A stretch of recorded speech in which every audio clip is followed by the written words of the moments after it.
Hi అండి. సింపుల్గా దొండకాయ ఫ్రై ఇలా చేసుకుంటే సూపర్గా ఉంటుంది. ఫస్ట్ బ్యాన్ పెట్టుకుని ఆయిల్ వేసుకుందాం.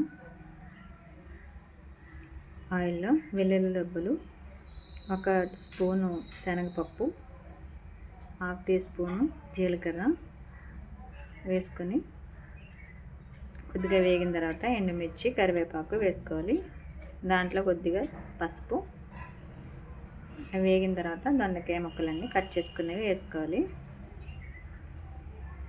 బాగా ఫ్రై అయిన తర్వాత కొద్దిగా మూత పెట్టుకొని ఉడికించుకోవాలి. బాగా ఫ్రై అయిపోయినాయండి. దీంట్లో కొద్దిగా సాల్ట్ వేస్తున్నాను. సాల్ట్ వేసిన తర్వాత కొద్దిగా ఫ్రై అవ్వాలి.